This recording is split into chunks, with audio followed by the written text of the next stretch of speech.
La historia de la reina de Saba es una de las más fascinantes y enigmáticas narraciones de la antigüedad, que ha capturado la imaginación de generaciones a lo largo de los siglos. La reina de Saba es mencionada en múltiples textos religiosos y culturales, incluidos la Biblia, el Corán, y el Quebra Nagast, el texto sagrado de Etiopía.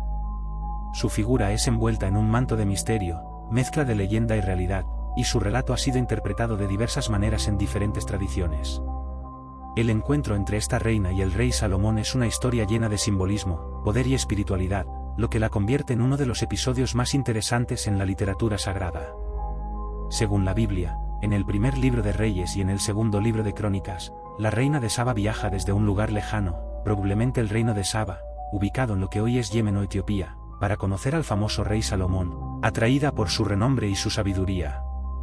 La reina había escuchado relatos sobre la grandeza de Salomón, su habilidad para gobernar y su devoción a Dios, y deseaba comprobar por sí misma si todo lo que se decía era cierto.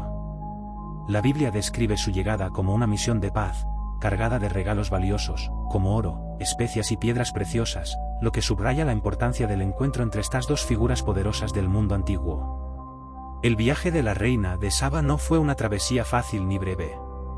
A lo largo de los siglos, este hecho ha sido interpretado como una muestra no solo de su curiosidad intelectual, sino también de su fortaleza y determinación.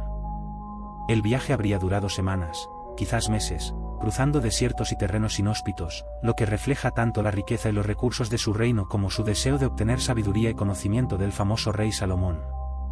Esta travesía también simboliza, de manera profunda, la búsqueda del conocimiento y la verdad, una travesía que a menudo requiere sacrificio y esfuerzo. Al llegar a Jerusalén, la reina se encuentra con Salomón y le plantea una serie de enigmas y preguntas difíciles, buscando poner a prueba su sabiduría. Este intercambio intelectual entre ambos ha sido interpretado de muchas maneras, no solo como una prueba de inteligencia, sino también como un encuentro entre dos culturas poderosas. La reina de Saba no era solo una mujer curiosa, era una líder política que estaba midiendo la capacidad del hombre más sabio de la época, tal vez incluso para evaluar si una alianza entre sus dos reinos sería beneficiosa. En el relato bíblico, Salomón responde a todas las preguntas de la reina de Saba con tal sabiduría que ella queda asombrada. La reina de Saba queda profundamente impresionada por la riqueza de su reino, la organización de su corte, y sobre todo, la profundidad de su sabiduría, que ella atribuye a la bendición de Dios. Este reconocimiento de la sabiduría divina es un punto central en la narrativa, mostrando que el poder y la riqueza de Salomón no solo provienen de su propio intelecto o habilidades, sino de su relación con Dios. Este detalle subraya la idea de que el verdadero conocimiento y la sabiduría son dones divinos que deben ser utilizados con justicia y rectitud. Tras este intercambio de regalos y sabiduría, la reina de Saba regresa a su tierra, pero no sin dejar una profunda huella en la narrativa histórica y espiritual de Israel. Aunque su estancia en Jerusalén fue breve, la relación que estableció con Salomón ha sido interpretada de diversas formas a lo largo de los siglos. Algunos sugieren que hubo una relación romántica entre ambos, mientras que otros ven en este encuentro una alianza diplomática que tenía como objetivo fortalecer los lazos entre sus respectivos reinos. En la tradición judía, la reina de Saba es vista como una figura que reconoce el poder y la sabiduría del Dios de Israel. Este reconocimiento tiene un valor simbólico importante, ya que ella representa a las naciones extranjeras que se postran ante la sabiduría divina. En la tradición cristiana, su visita a Salomón se interpreta a menudo como una precursora de la adoración de los gentiles al Dios de Israel, mientras que en la tradición islámica, la reina de Saba, conocida como Bilquis, tiene un lugar especial en la narrativa del Corán. En el Corán, la historia de la reina de Saba es ligeramente diferente. Allí, la reina gobierna un reino próspero, pero idolatra al sol, lo que es visto como una forma de ignorancia. El profeta Salomón, dotado de la capacidad de comunicarse con los animales y los seres invisibles, se entera de su culto y la invita a la verdadera fe en Dios. En este relato, el encuentro entre Salomón y la reina de Saba se convierte en una historia de conversión espiritual. Al final, ella acepta la fe en el único Dios, y su reino se convierte en un aliado del de Salomón, lo que refuerza la idea de la unidad bajo la verdadera religión. Una versión muy interesante de la historia de la reina de Saba se encuentra en el Quebra Nagast, el texto sagrado de Etiopía. En este relato, se narra que la reina de Saba y Salomón no solo tuvieron una relación diplomática, sino también una relación amorosa de la cual nació un hijo, Meneliki. Según esta tradición, Menelik regresó a Etiopía y fundó una dinastía que afirmó ser descendiente directa de Salomón. Este linaje real continuó en Etiopía hasta el derrocamiento del emperador Haile Selassie en 1974. Para muchos etíopes, la reina de Saba no es solo una figura legendaria, sino la madre fundadora de su nación, lo que le otorga un lugar especial en la historia y la espiritualidad del país. El legado de la reina de Saba es inmenso. En la cultura popular, ha sido representada en innumerables obras de arte, literatura y música, siempre como una figura poderosa, enigmática y fascinante. Su historia resuena con temas de poder, sabiduría, diplomacia, y en algunos relatos, amor. Es una mujer que viaja a largas distancias, no para conquistar ni someter, sino para aprender, para comprender y para buscar la verdad. Este aspecto de su carácter la convierte en una figura notablemente moderna, que busca conocimiento y entendimiento en lugar de expansión territorial o dominación. En términos simbólicos, el viaje de la reina de Saba es a menudo visto como una metáfora del anhelo humano de conocimiento y sabiduría. La reina de Saba se convierte en un arquetipo de aquellos que buscan más allá de las fronteras de su propio entendimiento, que están dispuestos a atravesar tierras y mares para encontrar respuestas a las preguntas más profundas de la vida. Su historia también refleja la importancia del diálogo entre diferentes culturas y creencias, y cómo el intercambio de ideas puede llevar a una mayor comprensión y paz. La historia de la reina de Saba también toca el tema de la mujer en el poder. A pesar de que las sociedades antiguas eran mayoritariamente patriarcales, la figura de la reina de Saba es la de una mujer fuerte, independiente y decidida. Ella gobierna su reino con sabiduría y destreza, y su encuentro con Salomón no es como súbdita, sino como igual. En este sentido, su historia también puede ser vista como un testimonio del poder y la autoridad de las mujeres en la historia, y como a menudo han sido figuras claves en la diplomacia y el liderazgo. Con el paso de los siglos, la reina de Saba ha sido interpretada de muchas maneras, pero siempre se le ha reconocido su intelecto, su poder y su capacidad para influir en la historia. Su encuentro con Salomón no solo refleja la admiración por la sabiduría divina, sino también el poder de las relaciones humanas en la construcción de alianzas, en la expansión del conocimiento y en el establecimiento de conexiones culturales y espirituales duraderas. En resumen, la reina de Saba es una de las figuras más intrigantes de la antigüedad, cuya historia se entrelaza con la de Salomón en un relato que ha cautivado la imaginación de personas de todo el mundo durante milenios. Su búsqueda de sabiduría, su liderazgo y su impacto en la historia continúan siendo una fuente de inspiración y fascinación. La reina que viajó desde las tierras lejanas de Saba para encontrarse con el rey más sabio de la antigüedad sigue siendo un símbolo de la búsqueda humana de conocimiento, entendimiento y verdad. El relato del carro de fuego de Elías es uno de los eventos más asombrosos y místicos del Antiguo Testamento, una escena cargada de simbolismo que ha fascinado a creyentes, teólogos y estudiosos durante siglos. Se encuentra en el segundo libro de los Reyes, donde se narra el final extraordinario de la vida terrenal del profeta Elías, uno de los personajes más influyentes y poderosos de la tradición hebrea. Su ascenso al cielo en un carro de fuego, escoltado por caballos llameantes, es un episodio que ha sido interpretado de diversas maneras, desde una teofanía divina hasta un ejemplo del poder sobrenatural de Dios. Elías fue un profeta intrépido, que vivió en una época de gran corrupción y apostasía en el reino del norte de Israel, durante el reinado del malvado rey Acab y su reina Jezabel. A lo largo de su vida, Elías desafió a los reyes, confrontó a los falsos profetas y luchó incansablemente para restaurar la fe en el Dios de Israel en un tiempo en el que la adoración a Baal y otros ídolos estaba en su auge. Su vida estuvo marcada por milagros y actos poderosos, y su presencia generaba temor y respeto por igual. Desde hacer que descienda fuego del cielo para vencer a los profetas de Baal hasta la multiplicación del aceite y la harina de la viuda en Serepte, Elías fue un testigo del poder de Dios en su lucha contra la idolatría. El clímax de la historia de Elías llega cuando Dios decide llevarlo al cielo sin que muera, un hecho casi único en las Escrituras. Desde el principio del capítulo 2 de 2 Reyes, se menciona que Dios tiene planeado elevar a Elías, y tanto Elías como su discípulo Eliseo lo saben. Este conocimiento otorga un tono solemne y anticipatorio a los acontecimientos que siguen. Elías y Eliseo comienzan un viaje final juntos, pasando por varias ciudades importantes como Gilgal, Betel y Jericó, en lo que parece ser una especie de peregrinaje final. En cada lugar, Elías insta a Eliseo a quedarse, pero el joven discípulo se niega, insistiendo en acompañar a su maestro hasta el último momento. El recorrido por estas ciudades es significativo, ya que cada una de ellas tiene un profundo simbolismo espiritual e histórico para Israel. Gilgal, por ejemplo, es el lugar donde los israelitas acamparon después de cruzar el Jordán bajo el liderazgo de Josué, marcando el comienzo de la conquista de la tierra prometida. Betel, que significa casa de Dios, es uno de los lugares donde Jacob tuvo su famoso sueño de la escalera que conectaba el cielo y la tierra. Jericó, por su parte, es el sitio donde Dios mostró su poder al derribar las murallas a través de la fe del pueblo de Israel. El viaje de Elías, por tanto, no es solo geográfico, sino también espiritual, conectando su destino con los grandes hitos de la historia sagrada de Israel. Finalmente, llegan al río Jordán, donde ocurre otro evento milagroso que anticipa lo que está por venir. Elías, usando su manto, golpea las aguas del río, y éstas se dividen, permitiendo que ambos crucen en seco. Este milagro recuerda el cruce del Mar Rojo por Moisés y los israelitas, y también el cruce del Jordán por Josué, subrayando el papel de Elías como un gran líder espiritual en la tradición de los profetas y patriarcas de Israel.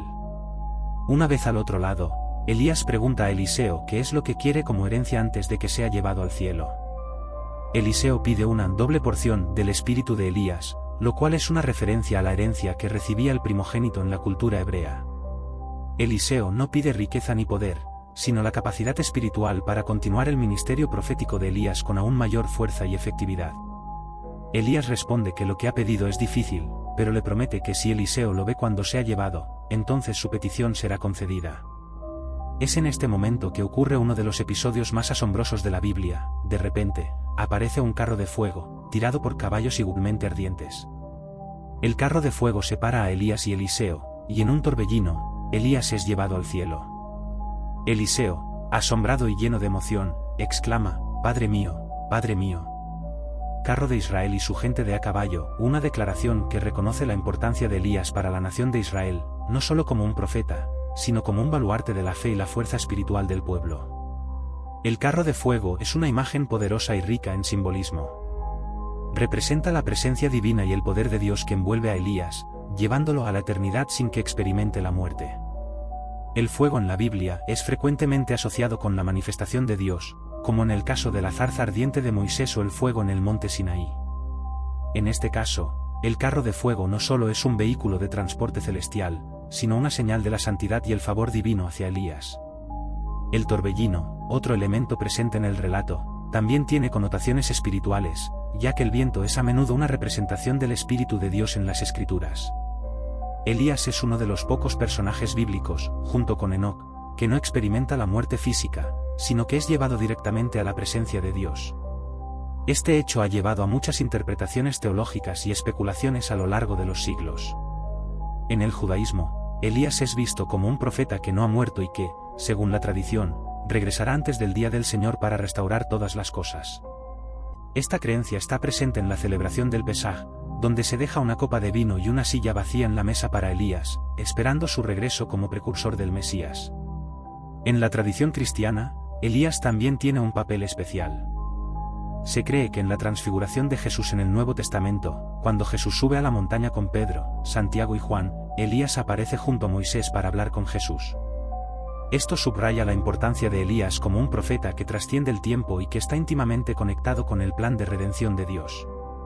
Después de la partida de Elías, Eliseo recoge el manto que Elías dejó caer. Este acto simboliza la transferencia del poder profético. Eliseo regresa al río Jordán, y con el manto de Elías, golpea las aguas, y nuevamente el río se divide, confirmando que la doble porción del espíritu de Elías ahora reside en él. Este momento marca el comienzo del ministerio de Eliseo, quien realizaría muchos milagros y sería una figura clave en la historia de Israel, continuando el legado de su maestro. La historia del carro de fuego de Elías ha inspirado a artistas, escritores y teólogos durante siglos. En el arte, ha sido representada de diversas maneras, desde la Edad Media hasta el Renacimiento y más allá.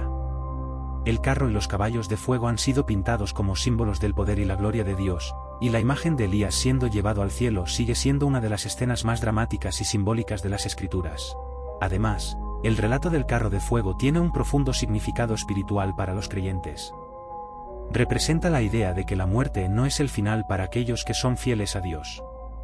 Elías, al ser llevado directamente al cielo, es un símbolo de la victoria sobre la muerte y la esperanza en la vida eterna. Para muchos, esta historia es un recordatorio del poder redentor de Dios y de la promesa de que, en su tiempo, aquellos que le siguen fielmente serán llevados a su presencia. Elías sigue siendo una figura crucial tanto en el judaísmo como en el cristianismo. Su vida, marcada por milagros, coraje y una profunda devoción a Dios, es un ejemplo de la dedicación profética. Su ascenso en un carro de fuego es el clímax de su ministerio, un final apropiado para un hombre que desafió a reyes, realizó milagros y luchó por la verdad divina. En resumen, el relato del carro de fuego de Elías es una de las historias más misteriosas y poderosas de la Biblia, llena de simbolismo sobre la vida, la muerte, y la relación entre el cielo y la tierra. La imagen de Elías siendo llevado al cielo en un torbellino de fuego sigue siendo una de las representaciones más dramáticas del poder y la gloria de Dios en toda la Escritura, y su legado continúa inspirando a aquellos que buscan la verdad y el conocimiento divino. El libro de Job es una de las obras más profundas y complejas de la Biblia, una pieza literaria y filosófica que explora preguntas fundamentales sobre el sufrimiento humano, la justicia divina y la relación entre Dios y la humanidad. Es uno de los libros sapienciales del Antiguo Testamento, y su narrativa se centra en la vida de Job, un hombre justo y piadoso que, a pesar de su rectitud, sufre una serie de pruebas inimaginables. A lo largo de sus 42 capítulos, el libro no solo presenta una historia de dolor y pérdida, sino que también aborda cuestiones teológicas profundas que han sido motivo de reflexión durante siglos. El personaje central, Job, es descrito como un hombre intachable, recto, temeroso de Dios y apartado del mal. Vive una vida de prosperidad y bienestar, con una gran familia, riquezas en abundancia y una reputación intachable en su comunidad. Desde el principio, el texto deja claro que Job es un hombre extraordinariamente justo, que honra a Dios en todo lo que hace aún más desconcertante el sufrimiento que pronto vendrá a su vida. La historia comienza en un escenario celestial donde Dios conversa con sus ángeles, y en particular, con una figura llamada Satanás, que en este contexto no es el ser maligno del Nuevo Testamento, sino más bien un acusador o adversario, un miembro de la corte celestial que cuestiona las motivaciones humanas. Satanás desafía la justicia de Job, sugiriendo que éste solo es fiel a Dios porque ha sido bendecido con prosperidad y bienestar. Dios permite entonces que Satanás someta a Job a una serie de pruebas terribles, confiando en que la fe de Job no se quebrantará. Con el consentimiento de Dios, Job comienza a perder todo lo que tiene. Primero, sus riquezas son destruidas. Luego, sus hijos mueren en un terrible accidente. Finalmente, Job es afectado en su propia salud, cubierto de llagas y sumido en el dolor físico. Su esposa, devastada por la tragedia, le insta a maldecir a Dios y morir, pero Job se niega a hacerlo. En lugar de maldecir a Dios, Job pronuncia una de las frases más célebres del texto: desnudo salí del vientre de mi madre, y desnudo volveré allá. El Señor dio, y el Señor quitó, bendito sea el nombre del Señor. A pesar de su sufrimiento, Job no culpa a Dios directamente, pero sí comienza a cuestionar las razones detrás de su dolor. No puede comprender por qué ha sido castigado de esta manera, dado que no ha cometido ningún pecado que lo merezca. La paradoja que presenta el libro es que Job, un hombre justo, sufre terriblemente, lo que desafía la comprensión convencional de la justicia retributiva, donde el bien es recompensado y el mal es castigado. Este dilema se convierte en el eje central del libro. En la mayor parte del texto, Job se enfrenta no solo a su dolor, sino también a la incomprensión de sus tres amigos, Elifaz, Bildad y Zofar. Estos amigos, al enterarse de la desgracia de Job, vienen a consolarlo. Sin embargo, lo que comienza como una visita de apoyo, pronto se convierte en una serie de debates teológicos. Los amigos de Job insisten en que su sufrimiento debe ser el resultado de algún pecado oculto. Para ellos, la idea de un sufrimiento inmerecido es impensable, y se aferran a la creencia de que Job debe haber cometido algún tipo de transgresión para merecer tal castigo. Elifaz, el primero en hablar, sugiere que Dios castiga a los malvados y recompensa a los justos, insinuando que Job debe haber hecho algo malo. Bildad y Zofar expresan puntos de vista similares, argumentando que el sufrimiento de Job es una señal de su pecado, aunque él no lo reconozca. Según ellos, Job debe arrepentirse para recuperar el favor de Dios. A lo largo de sus discursos, los amigos de Job representan la teología tradicional de la retribución, según la cual el sufrimiento es una consecuencia directa del pecado. Para ellos, no hay lugar en su concepción del mundo para el sufrimiento de los justos, y esta visión limitada e inflexible es lo que lleva a una mayor frustración en Job. Job, sin embargo, no acepta esta explicación. Rechaza la idea de que su sufrimiento es una simple retribución por el pecado, ya que sabe que ha vivido una vida justa. Aunque en algunos momentos expresa una profunda amargura y desesperación, llegando a desear no haber nacido, Job mantiene su integridad, demandando una respuesta directa de Dios sobre la razón de su dolor. Insiste en que quiere entender por qué está sufriendo si no ha cometido ninguna falta que lo justifique. Es en este punto donde el libro toca uno de sus temas centrales, el misterio del sufrimiento humano. El sufrimiento de Job parece desafiar todas las expectativas humanas de justicia. A lo largo del diálogo con sus amigos, Job busca una explicación, un sentido, algo que le permita reconciliar su comprensión de Dios como justo con su experiencia de sufrimiento inmerecido.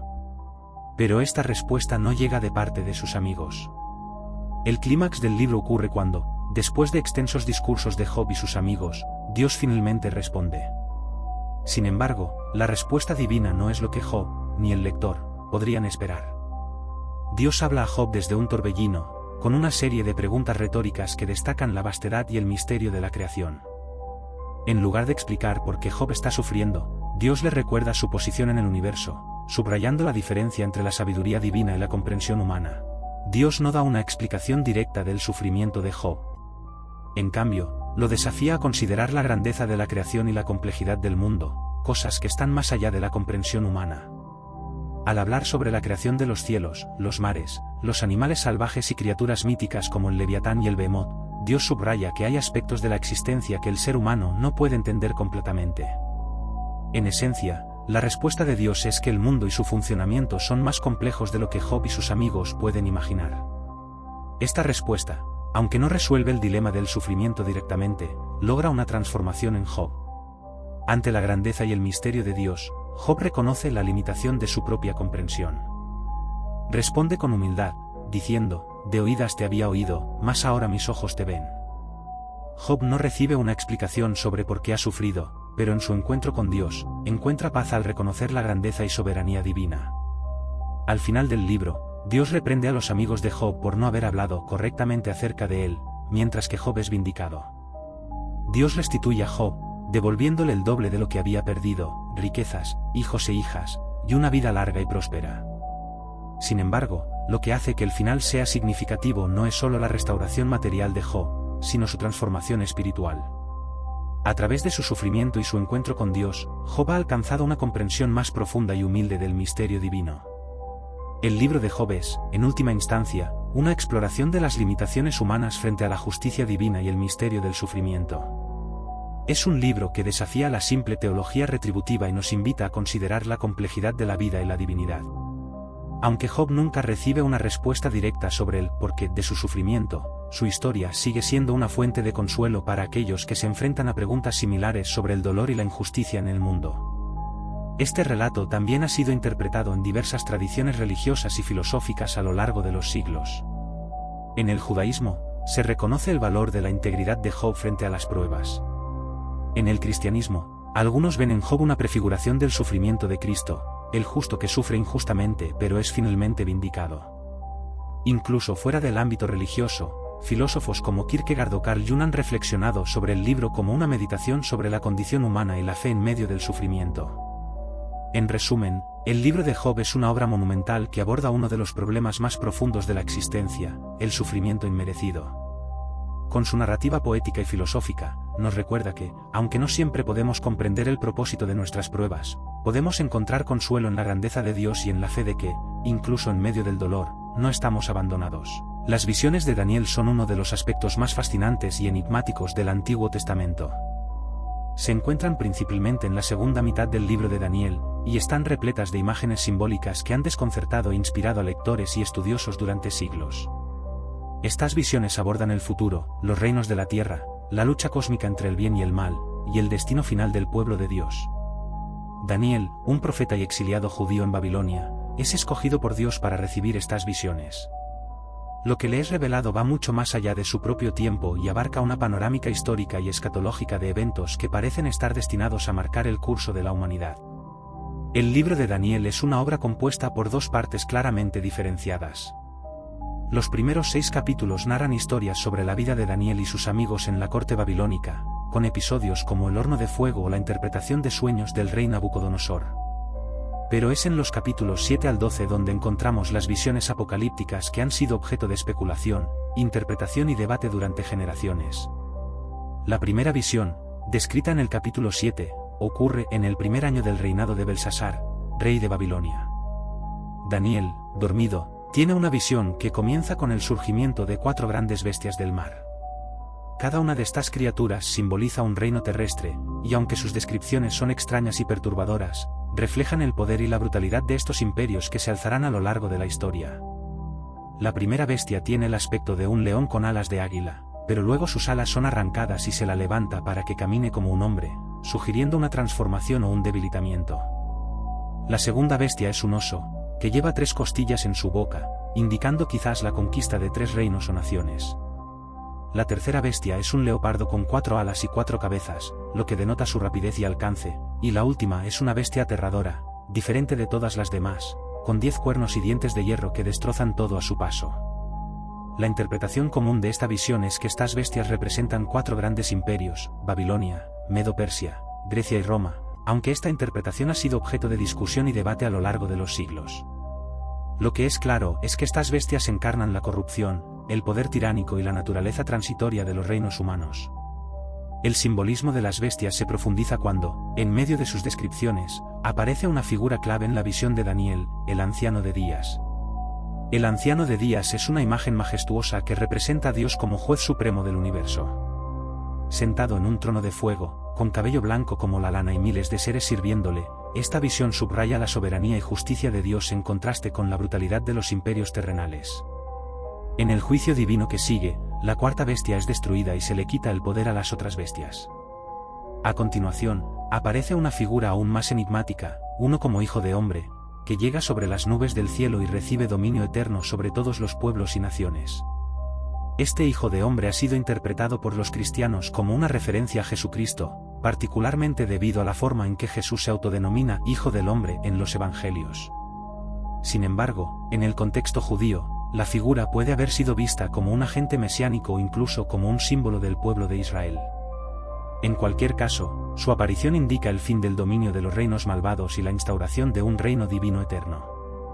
La segunda visión de Daniel, en el capítulo 8, ocurre en el 3er año del reinado del rey Belsasar. En esta visión, Daniel ve un carnero con 2 cuernos, uno más alto que el otro, que empuja hacia el oeste, el norte y el sur, conquistando todo a su paso. Luego, aparece un macho cabrío con un cuerno prominente entre sus ojos, que embiste al carnero, rompiendo sus cuernos y derrotándolo completamente. La interpretación de esta visión es más directa, ya que el propio texto la aclara. El carnero representa al imperio medo-persa, con sus 2 cuernos simbolizando las 2 partes del imperio, mientras que el macho cabrío es Grecia, con el cuerno grande representando a Alejandro Magno. Tras la muerte de Alejandro, su cuerno es quebrado, y de su lugar surgen 4 cuernos más pequeños, que representan la división del imperio griego entre sus generales. El enfoque de la visión cambia con la aparición de un cuerno pequeño que se alza y se engrandece, llegando a desafiar incluso al príncipe de los ejércitos, profanando el santuario y poniendo fin al sacrificio diario. Este cuerno pequeño ha sido identificado por muchos como Antíoco IV Epífanes, un gobernante seleucida que profanó el templo de Jerusalén y desencadenó la revuelta macabea en el siglo II a.C. Su opresión del pueblo de Israel y su intento de erradicar su fe religiosa es uno de los eventos más oscuros de la historia judía, y Daniel parece prever estos hechos en esta visión apocalíptica. La tercera visión, en el capítulo 9, se conoce como la profecía de las 70 semanas. Daniel, angustiado por la situación de su pueblo en el exilio, ora fervientemente a Dios, pidiéndole que restaure Jerusalén. En respuesta, el ángel Gabriel se le aparece y le revela un cronograma profético que abarca 70 semanas, un periodo simbólico que ha sido interpretado de muchas maneras. Este pasaje es uno de los más complejos y debatidos en toda la literatura profética, con las 70 semanas siendo entendidas como 70 semanas de años, es decir, un periodo de 490 años. Según la interpretación tradicional, este periodo culminaría en la llegada del Mesías, pero también incluye una referencia a la destrucción de Jerusalén y la abominación desoladora. Para los cristianos, esta profecía es vista como un anuncio de la venida de Jesús, mientras que en el contexto judío, puede referirse a la liberación de Israel o a eventos futuros aún por cumplir. En el capítulo 10, Daniel recibe otra visión en el 3er año del rey Ciro de Persia.